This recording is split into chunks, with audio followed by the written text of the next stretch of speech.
Hello, I'm Shel C, and I am from the StencilGirl creative team. I would like to share with you a quick art journal page and a little discussion about the difference between stencils and masks.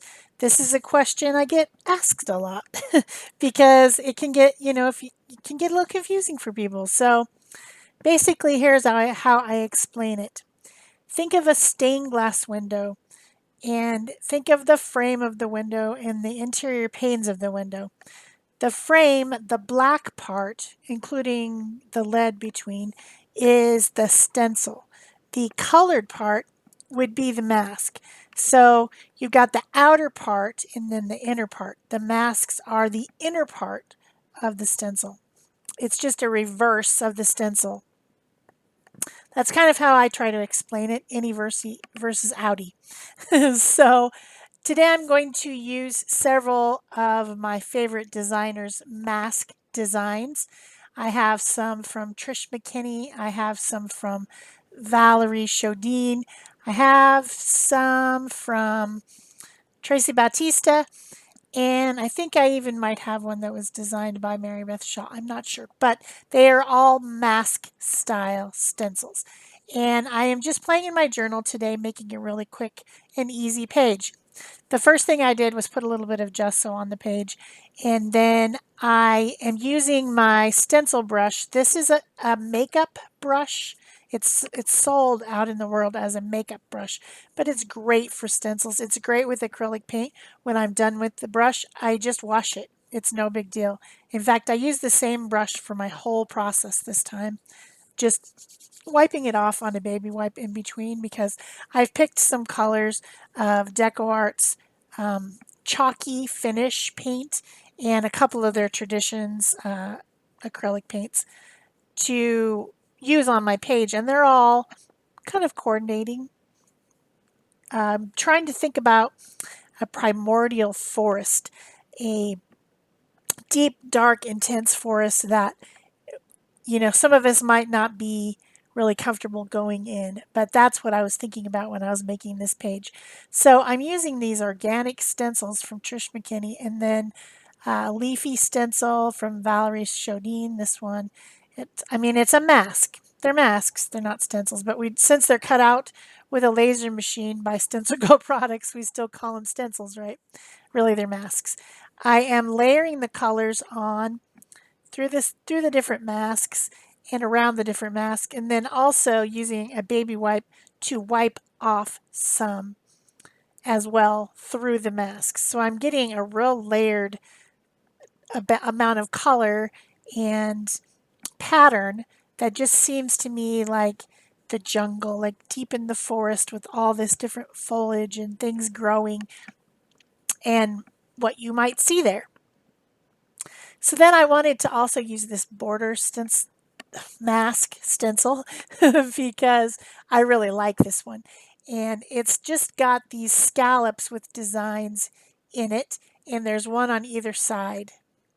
I think this one's been around a long time, but it's really cool and I enjoy using it. So to get some more dappled sunlight coming through the canopy of the jungle and some more pattern and interest, I used that across the top where the light would be shining down.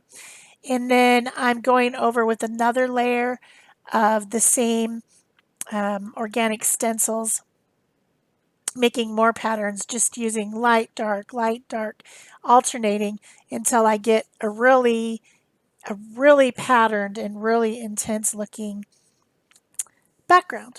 So I dried that off, and then I wanted to make a couple darker pieces, and sometimes I like to use these mask style stencils as a stamp. So I used some darker paint and I rolled the paint on with a brayer, and then I just simply turned the mask stencil over and pressed it onto the page. Really easy to do. It makes it kind of like a stamp. So that's fun. Then I decided to add some real jungly florals, big bright flowers into my foresty jungly page. And so I got out this Tracy Bautista mask. This one comes with the stencil part as well. It's got the cutout of this, and then also the exterior portion, which would be the stencil. So you could use the stencil part and make a color of this shape, and then take this and go over the top to make another layer. But I just used the mask part and some of the color, the yellow color that was still on my palette, as well as I added in some cadmium red from the DecoArt Americana line. I also got out an actual stencil. That's the only one that was a stencil and not a mask. And that one is called Garden Swirl. And actually some parts of it are very mask-like. If you were to cut them out and, take them out of the frame, they would be masks. So I just used a few of the little floral shapes just to add some more different jungle flowers in. Then to add a focal image, I decided to do some collage. I am a collage artist, so I like to do collage. I like to glue paper to things.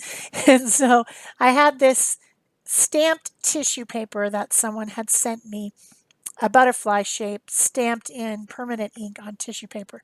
And when you collage tissue paper, the edges of it pretty much just disappear. But I wanted to make these butterfly wings into a fairy, because I think if I went into this primordial, jungly, deep place that no one ever goes out in nature, I might find fairies. Because I believe, don't you, right? So I cut out a magazine image of a little baby doll. It does look very realistic, but it is a doll. And then I just cut that out using some sharp scissors, and then I'm kind of using some water to trim down the excess tissue off of this stamped butterfly. And I put the baby in between the butterfly wings, and it looks like a little baby fairy that's flitting around, right?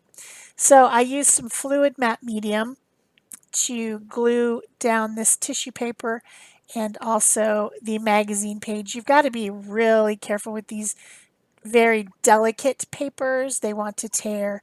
So use a fluffy brush and brush from the inside outward to make sure that you get all the little bubbles out. And then give it a little dry. The next thing I did was to add some detail work with pens. I used my Pentel Pocket Brush pen, which is India ink, in a flexible brush style pen. It's a lot like the water brushes that we use, but it's got ink inside of it. It's a little cartridge, and when it gets empty, you can take it out and put a new cartridge in.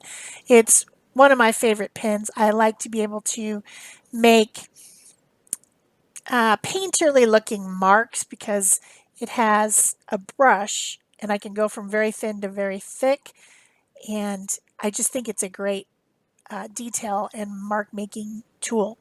So I'm going around the different edges of the images with a little bit of illustration line, very quick brush strokes, not being overly fussy, not trying to hit the exact mark, but just making brushstroke style marks of illustration to make everything kind of balance. I really enjoy making illustration lines around images.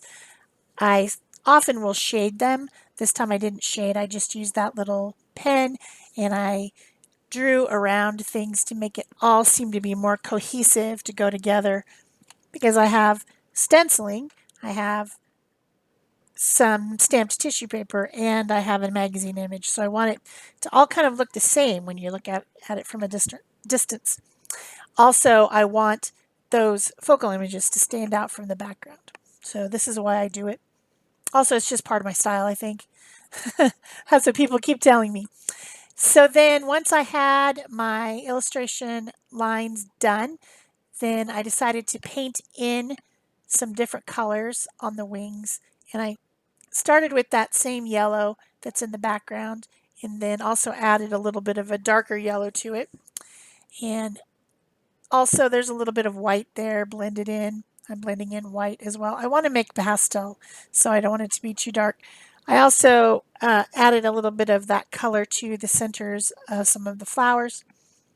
And then I got the red out again and mixed that with white to make a very pale pink, because the baby doll that I cut out is dressed in a pink outfit. Plus she has very pink skin. It's just, it needs to be pink.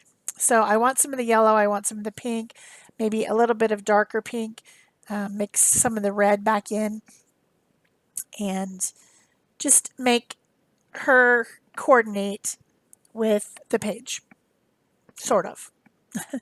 And then I'm also, there was a little spot where some ink came off on her face. And so I mixed a little bit of a skin tone and just added that around in areas to kind of take away the shine of the magazine print and make it more matte. Remember, I was using the chalky finish paints and the traditions paints, which are both very matte type of paint, which is good for art journaling because that matte finish, when you put your pages together, you don't have to worry about them sticking together. So I did add a little bit of that paint over the magazine image just to make it matte like everything else.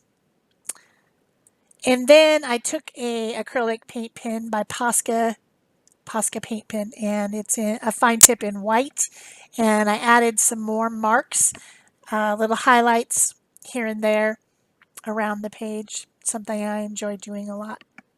Again, not trying to be precise, not trying to draw exactly on any line. This is an art journal. It's for fun. It's for practice.